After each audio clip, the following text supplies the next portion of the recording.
one of the breadwinners of that family were to die and suddenly there is a major interruption of income coming into that family, that's a problem.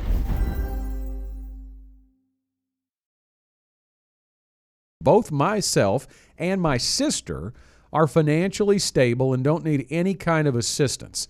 Does it make sense for my wealthy mother, a recent widow, to take out a significant life insurance policy? James, thanks for that text message, and our condolences to what may be the death of your father there, if she is a recent widow. But we certainly are very fond of, and necessarily so, taking that question and bringing a few back at you, because obviously when our viewers and listeners ask a question, we're only getting part of the story, right? It's going to be best if you come into the office and have a full discussion that may take a couple of hours. And anybody who is listening or watching that is a GenWealth client, they know that that's a process, right? It takes a little while to get the full picture, but let's do the best with what we've got. So, I think what we're going to get to here is how much wealth are we talking about?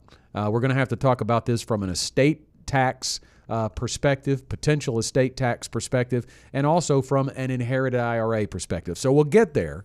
But when you think about life insurance in general, this has evolved, John. I think for a long time, the only thing that we were looking at for people was term life insurance, because you only need life insurance for a certain season of life while you're financially vulnerable, let's call it, overall. Right. If something happened to you and the goals would not be set, the mortgage would not be paid, there might be even a struggle to maintain lifestyle or even dignity for the surviving spouse. And that's still very important, and that's still primary to what we do.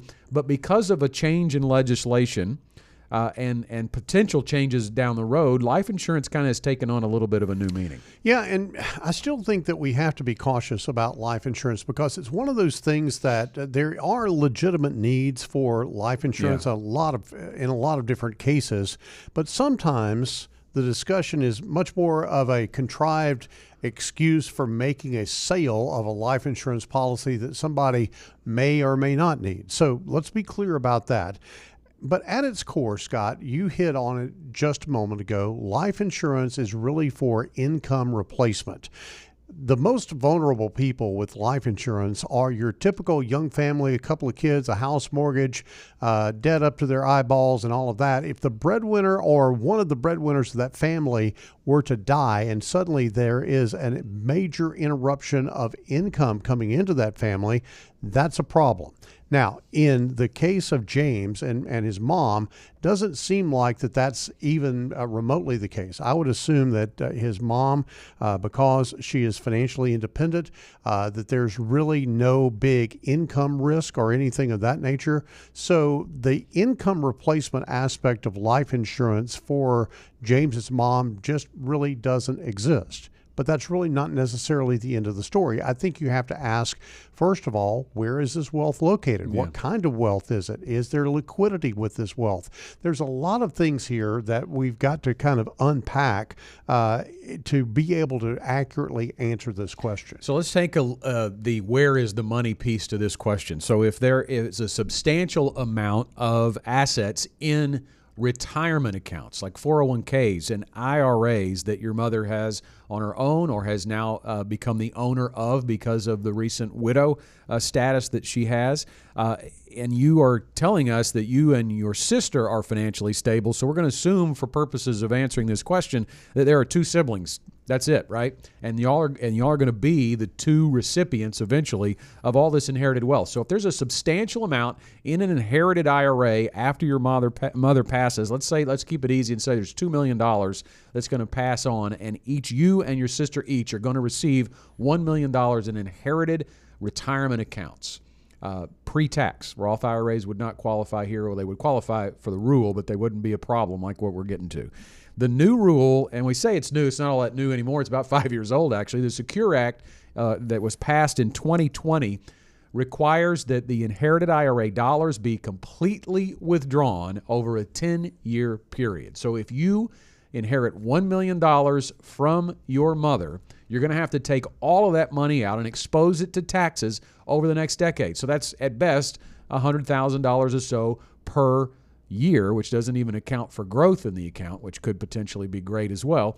So you're going to have to take that out and stack it on top of your current income. And you've told us that you're financially stable. We're going to assume that you got there primarily or partially because you're a pretty high income earner. So $100,000 stacked on top of what is already a pretty nice income could be a third or more in federal taxes due every year along the way. So in essence, the bottom line here is, James, you could potentially be looking at getting hammered by federal income taxes if you inherit all these dollars while they are still inside of the IRA wrapper. So one potential use of life insurance is to have a life insurance policy, which the death benefit is completely tax-free, that allows you to compensate for paying all those taxes. Yeah, and I think that, Scott, when you kind of walk through that whole scenario, you have to think about what is the impact of that next dollar that somebody is going to get in terms of an inheritance, maybe a withdrawal, a mandatory withdrawal from an IRA or whatever the case may be.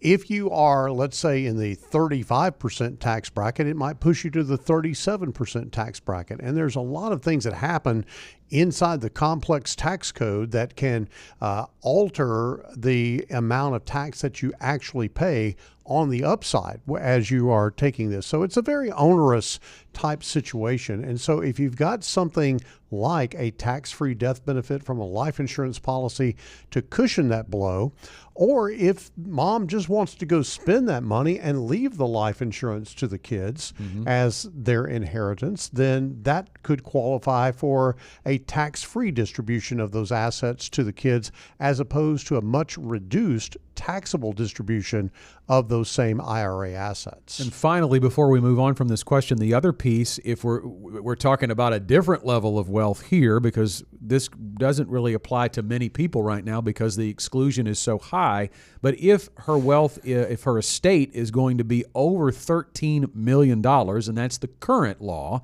then there could be some dollars exposed to an estate tax, or the death tax as it so often gets called.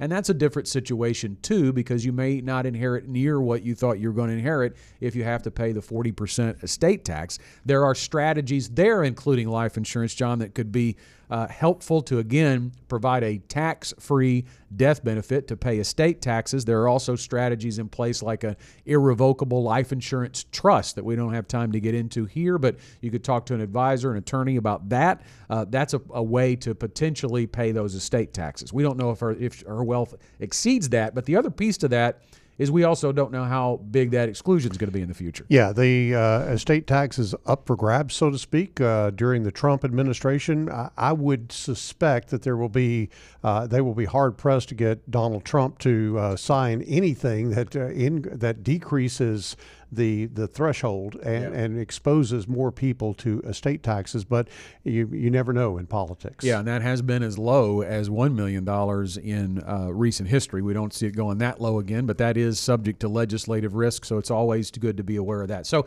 bottom line for James is, I don't know if there's a need for life insurance. There may be a preference for life insurance if you want to deal with the tax situation.